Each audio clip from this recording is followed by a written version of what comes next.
60 and 60 and single, 60 and happy, 60 and whatever it is that you want to talk about when you're over 60. You still need me, will you still feed me when I'm 64? So, hello, this is Michelle from True Self Branding, and this is the 60 and podcast. And today's amazing, special, wonderful guest is embodying her 60-year-old future self to let me interview her, Rachael Kay Albers. Yay! Give us a quick intro to who you are and what you do.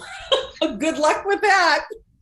I'm a wild card, baby. I've spent my life just throwing, just shocking people and surprising them. And you know what? I'm proud of it. I'm channeling my 60-year-old because I feel like it's important to say that I'm 37 years old, embodying my fabulous 60-year-old self that I'm growing into right now. And I'm a brand strategist gone wild, marketing muckraker. I run a branding and reinvention studio for businesses that burn the rulebook. And I burn the rulebook. That's what I've done my whole life. So it's a little bit about me. A little bit of fire. I like that. I like that. What is your sign? I'm a Gemini. Oh, that makes a lot of sense. That makes a lot. Does it? Actually, I grew up, one of my best friends is a Gemini. I get it. I'm an Aries, so it's like there's nothing you can do to hurt me. So my daughter is an Aries. I'm bringing some of those Aries vibes into my life. I love it. Good. I have a super easy. So here's the deal. This podcast happened because I was at lunch with some women who were my age, 60 something. And then there were some 20 somethings at our table. So it was like 3 and 3. And the waiter came, took the drink order from them, and like forgot that these other 3 women were sitting at the table. I was like, oh my God, I'm invisible. I'm finally to the point where I am invisible to young guys. So yeah, I know. Isn't that crazy? But whatever. So that's where this came from. So it was sort of like 60 and what? Like, how would you finish that sentence? 60 and on fire. That's how I would finish. I would finish that sentence. Yes. I like that. I do have a super important question. What's the deal with the A? Rachael, like how many people screw up writing your name? Like, where did that A come from? Where didn't it come from? It's the scarlet letter. It is the scarlet A I got added to my name.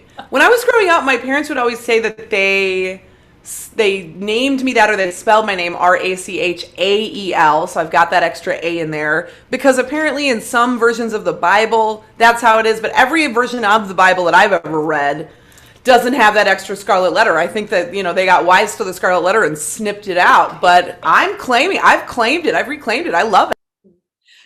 I looked at that and I thought, oh my God, how many times is her name misspelled? Like every day. I never realized it till I really went in to take a look at it.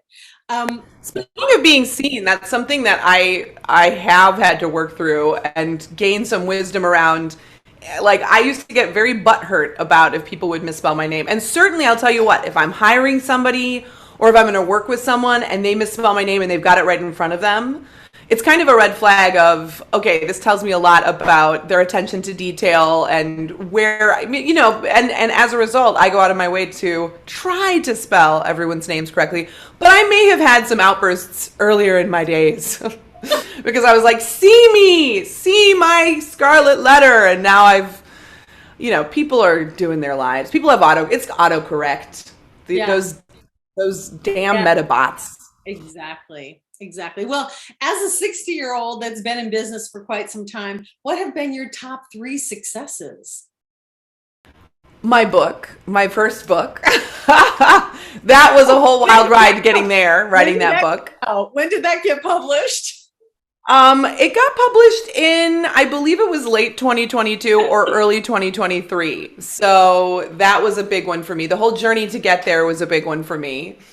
Um, and in that same vein, that year, the year of 2021 into 2022, speaking of businesses that burn the rule book, I burned it all down. I burned it all down. I changed my life completely. I got a divorce and I decided to take, some steps away from my family. And I also did some whistleblowing in my industry at the time, set the internet on fire and kind of remade myself in that year. And that was a big success story, I would say. The courage to burn it all down and start anew so that in the next 20 plus years of my life to get me to here, that I could really live the life that I felt that I was meant to be living my life on purpose.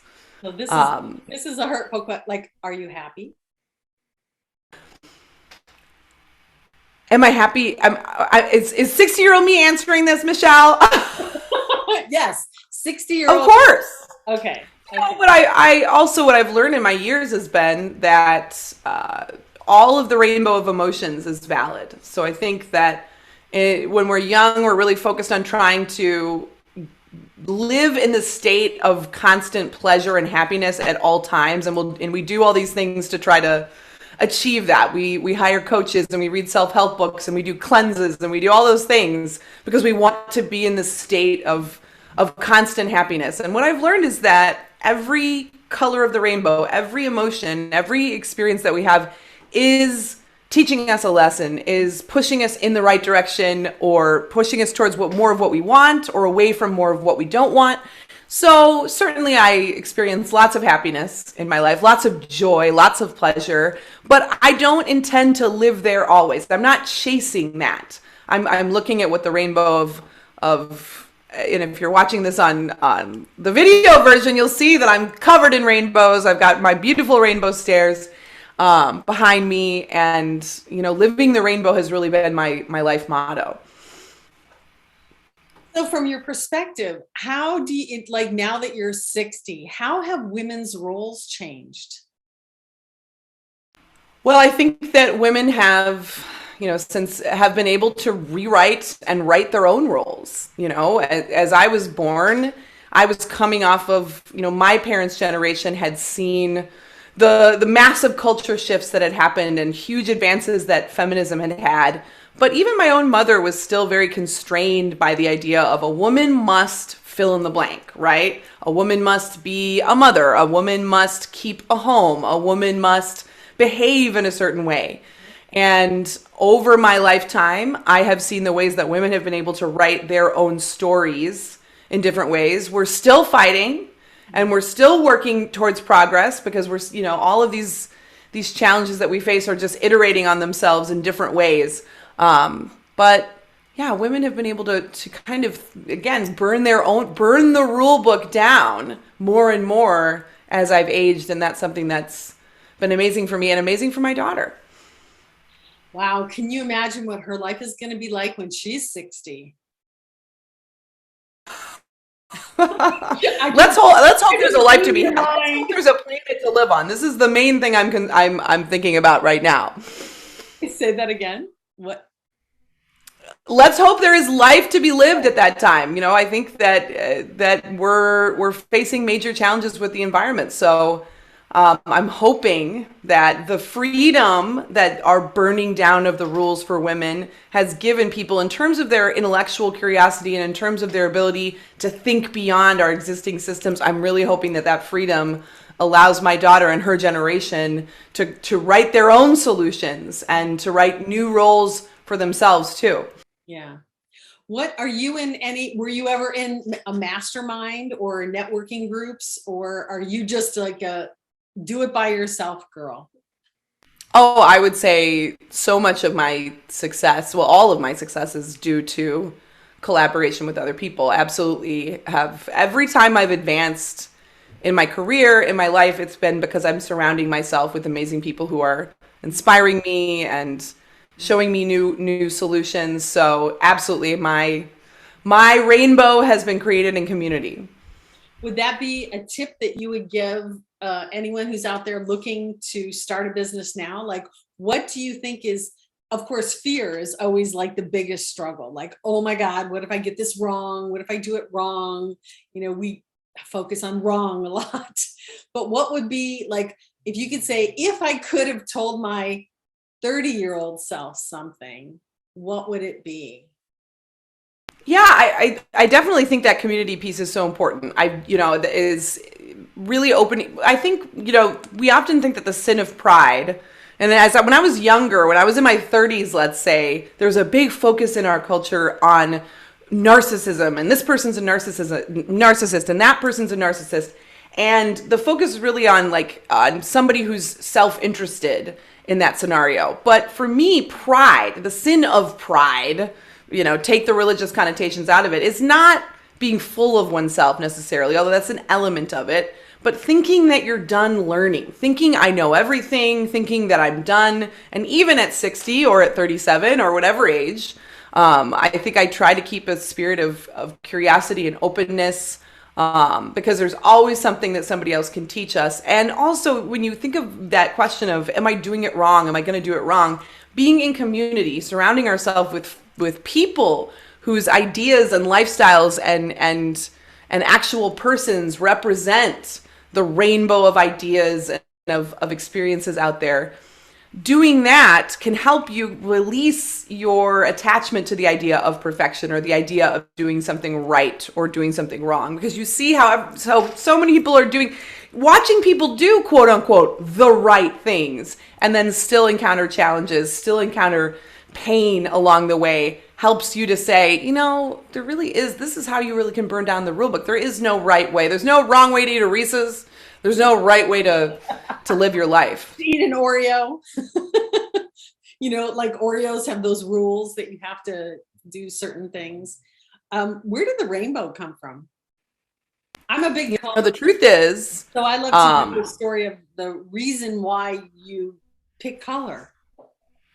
Well, so from a career perspective, design and brand design and all different types of design, home design, are a big part of the work that I do. But the truth is, when I was born into a world of rainbows. My nursery as a baby was covered in rainbows. And when you look back at all the photos or the VHS footage, I don't know if anybody's ever heard of that anymore, but of me as a baby, I was surrounded or always wearing rainbows. And so rainbows have always been a part of my life. It's almost like they were meant for me in a way. And over the years, I've always gravitated towards whenever I would be coloring as a child, I would always do Roy G. Biv and all that kind of stuff. And in my adulthood, it took on a meaning to me, that this idea of honoring the nuance of life, the idea of living the rainbow, as I said, of looking for all of the lessons and the joy and the magic that each different life experience has to show us. And so it's kind of become, like I've said, like an affirmation for me, or a symbol that I live into. So, rainbows have been around for me since the day I was born and are coming with me. Is there anywhere in your life that you would like to do a do-over?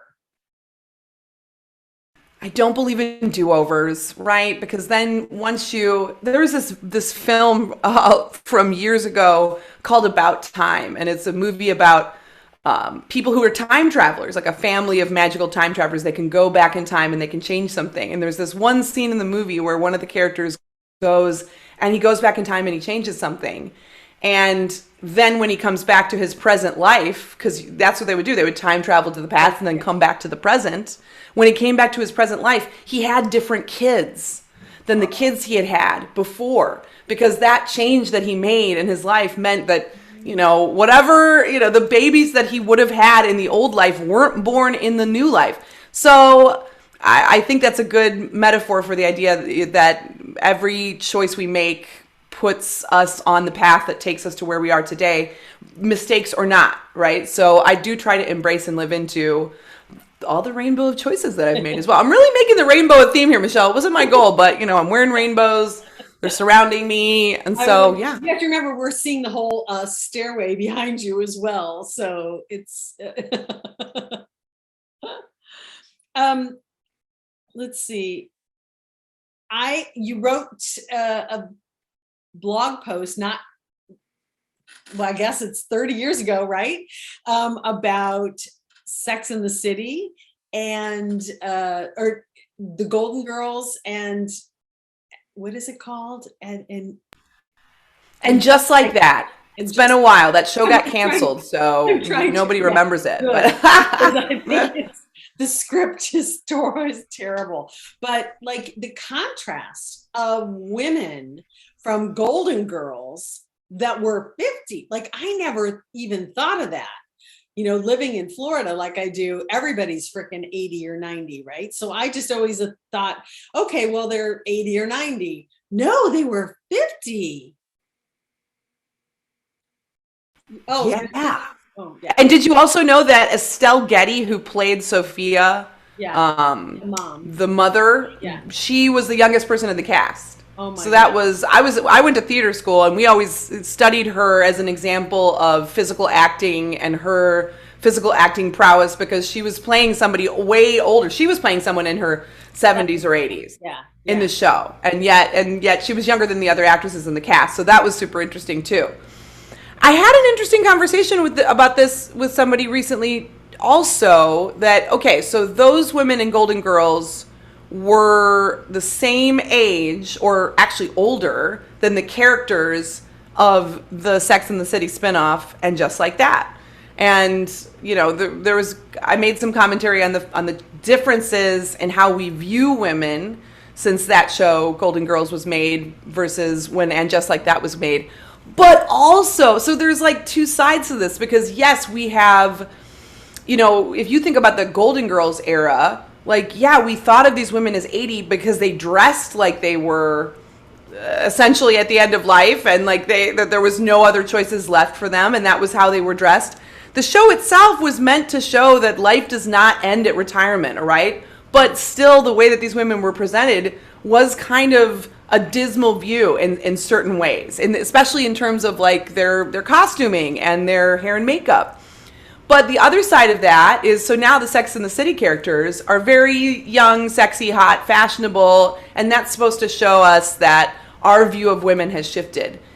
And the other side of that, the more nuanced side of that, is also, though, that women, that there is now still a continued pressure on women to sexualize themselves and to achieve a certain very narrow form of beauty at any age now, or the pressure to appear like you are in your 30s or 20s when you're in your 60s or 70s has now extended. So it's like, you know, women are no longer invisible at that age, or are less invisible at that age than they were, let's say 30, 40, 50, 60, 70 years ago. And yet the visibility has terms and conditions. You know what I'm saying? It's like you can be visible, but you still need to essentially fit this mold of a sexy young thing. Exactly. They're all still model size, sample size. They're all still wearing crazy heels.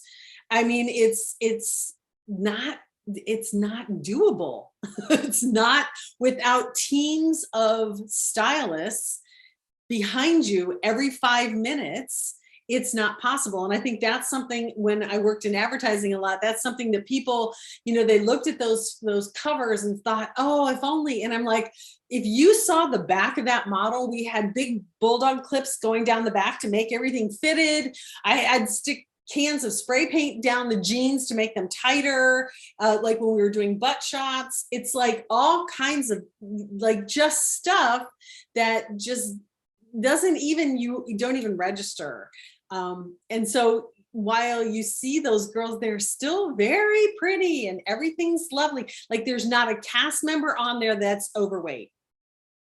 Like no one. That's true. That is true. And I mean, some of that you have to say, you're right. Well, some of the men are overweight, but that's a whole different story. They're playing by a different set of rules. Some of that, of course, the main characters, you know, we can only assume their own personal motivations it's not like any of those women went and lost 50 pounds for the show, right? So they had maintained their physiques partially, I would probably theorize, based on the topic that we're talking about. But you're right. You're right, and even though Miranda on the show has gone gray and is owning her gray, and that's a topic that they've explored, we haven't seen the reality of aging and the pains that women must go through to try to maintain the look and the feel and the physique that they had 30 years before. Right. Exactly. But I mean, just such an interesting contrast to all of that. It's just, In a way, then I'm kind of looking at the Golden Girls thinking, because if you're watching, I'm wearing a robe today because this is how I imagine my 6-year-old self. She's going to be wearing flowing garments as much as possible.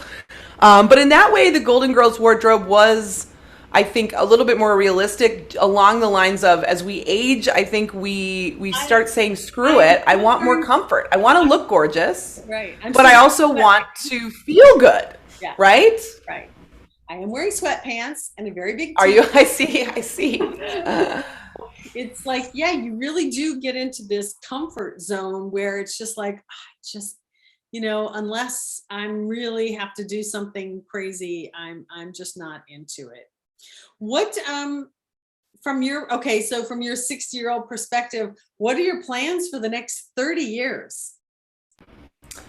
My plans are to shock and surprise myself. Always finding new ways to best myself and to find the surprises and delights in life. And I think, as I think about my 80-year-old self and who I want her to be, I want her to be a wise old bitch, sitting around with her rainbow skirt fanned out, mentoring younger women and helping them to live into their wise old bitchery even long before they hit 80 or whatever that age may be. So I think I want to give back, and I want to help women along the journey, because it's the path is full of challenges. It's full of pitfalls. So let's hold hands and walk on our heels together, and then we can just take the heels off and chuck them into the ocean. Let's just come on.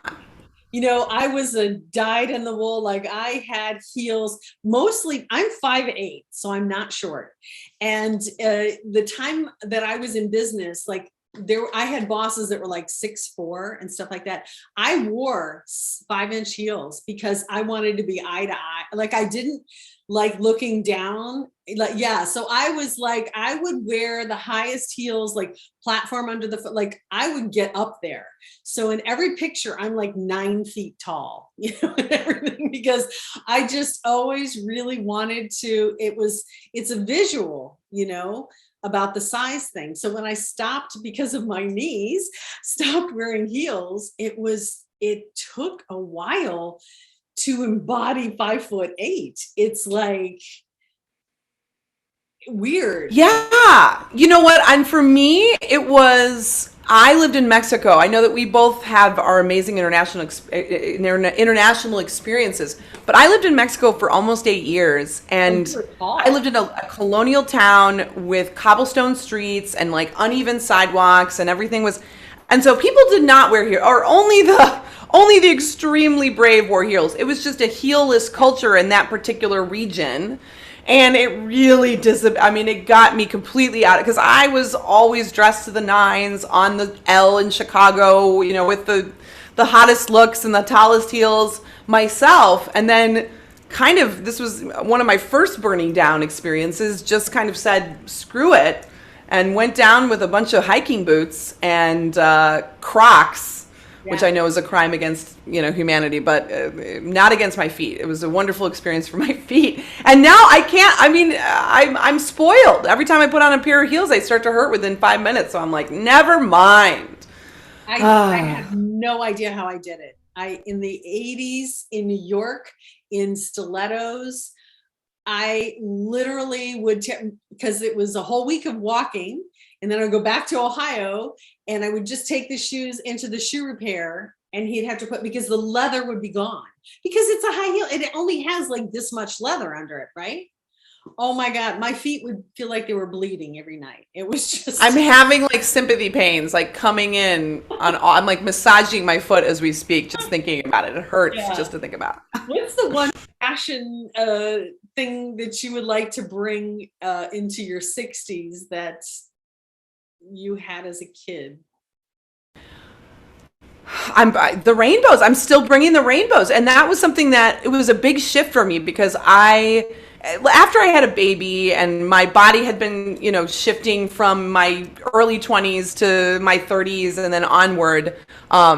Like many women, I experienced, a desire to be invisible, and I hid myself under lots of black. Everything was black.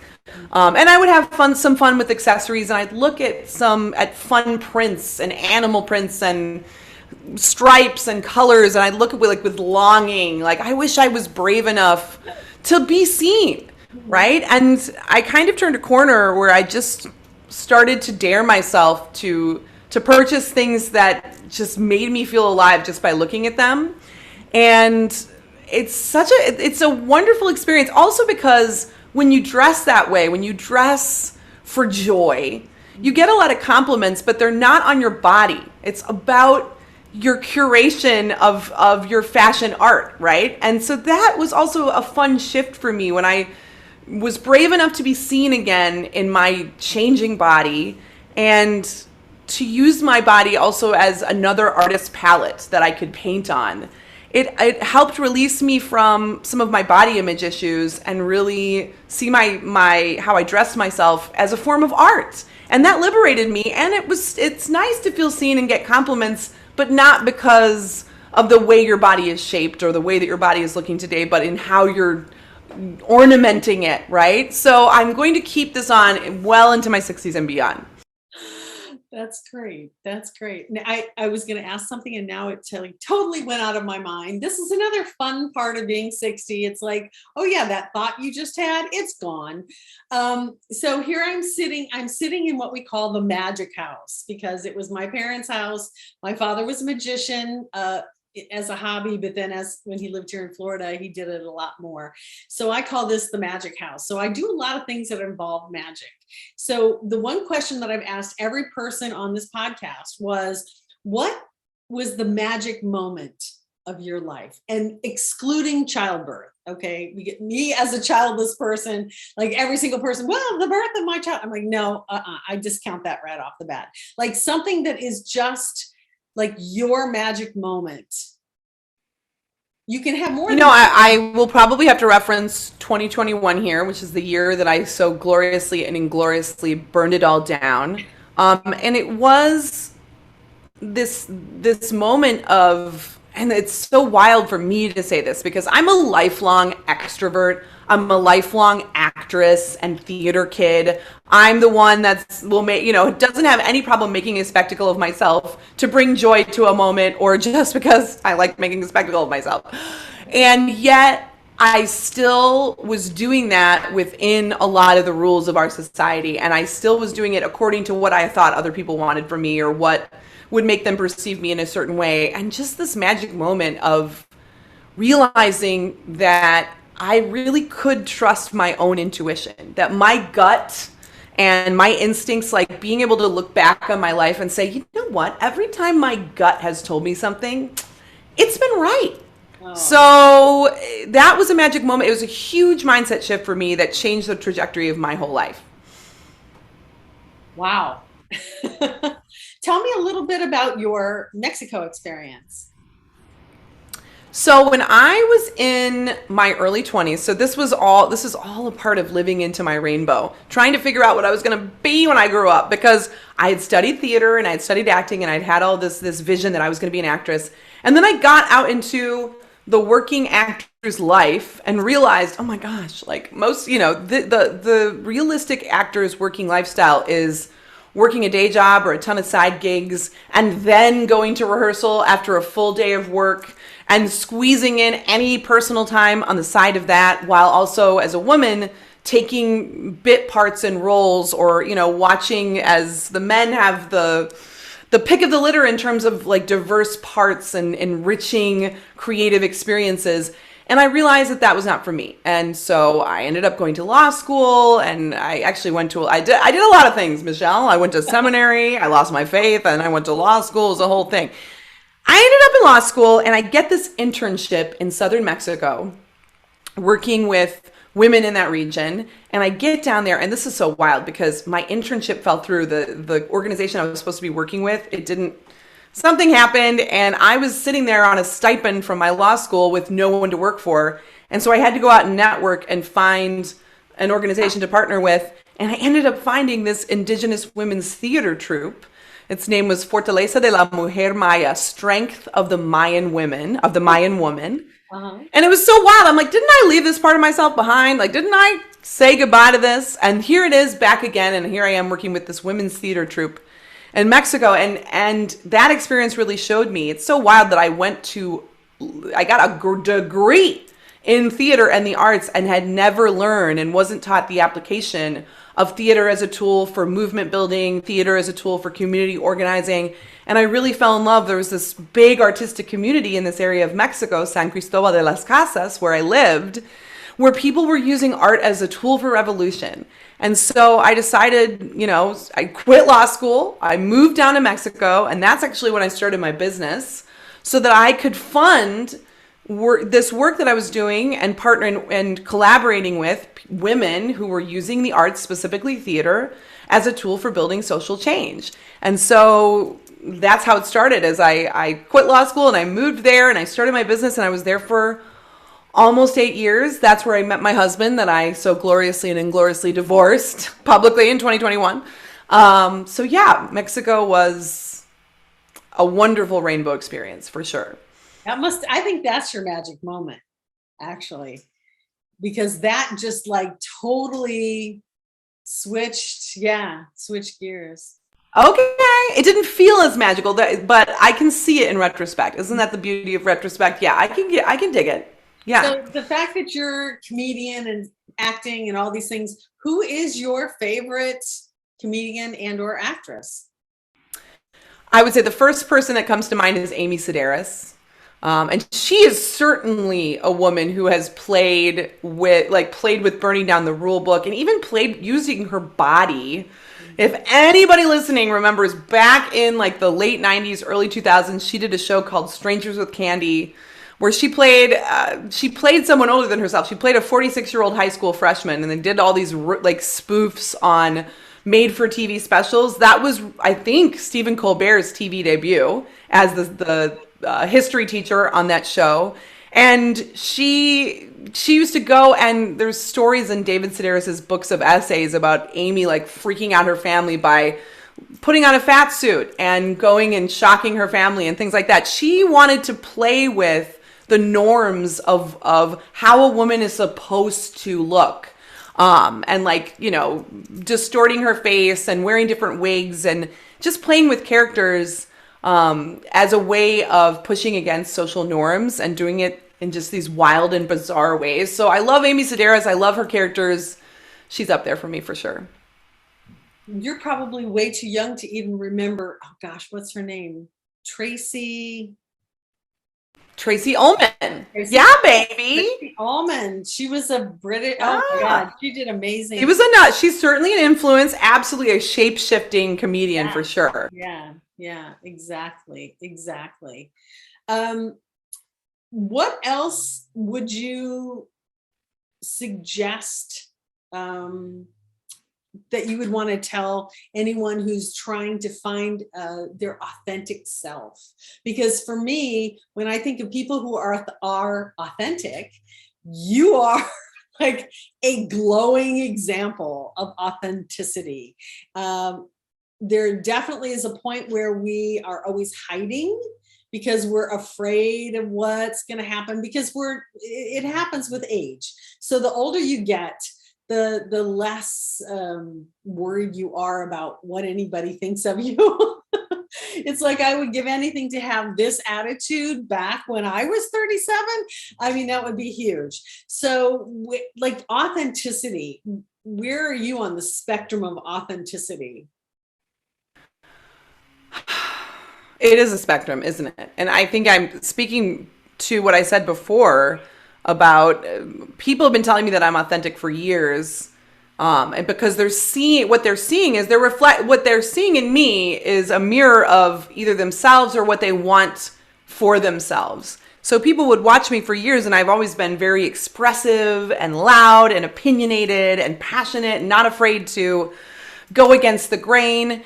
And so they experienced that as me being a really, really authentic person. And certainly, I mean, yes, I was, but I too was still hiding and silencing and hiding away, what I considered the unsavory parts of myself from the world. And I think it really does. I hate to say it. I love to say it. I love to hate to love to say it. It all goes back to the rainbow of acknowledging all of the parts of yourself. I work in branding. I work in personal branding. And there's such a pressure to niche ourselves down, to put ourselves into a little box, to put a label on yourself. I'm a this, I'm a that, and to focus our efforts and our energies towards one very specific tiny audience and satisfying them. And now we've got to think about the algorithm and what that wants and all the trends that are happening online and all of that.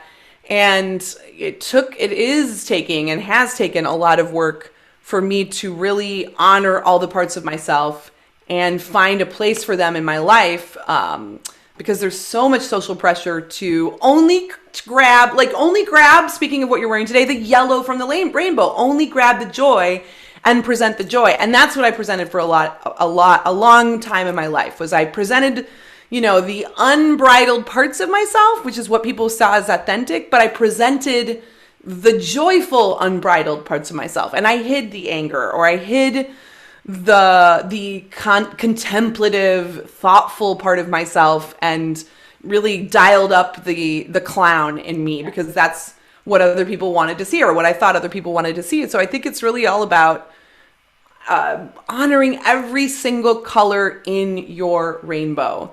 And those colors are gonna continue to show themselves over your life. And as they come up, there's a tendency to be like, well, this doesn't make sense. This doesn't fit with the definition that I've given the world about myself. And I think surrendering to that, the more we can surrender to that, the more joyful and full and meaningful and expansive our lives can be. Oh my God, that was like the absolute best tail end of anything we could ever do. You honor every color in your rainbow. Rachael, with an A, double A. Thank you so much. I so appreciate. Is there anything else you want to say, or that we haven't said? There will always be more, Michelle. So I'll just leave it with an ellipses at the end of our conversation. Excellent. Thank you so much. I really appreciate it. It's been a blast. Bye. You still need me, will you still feed me when I'm 65?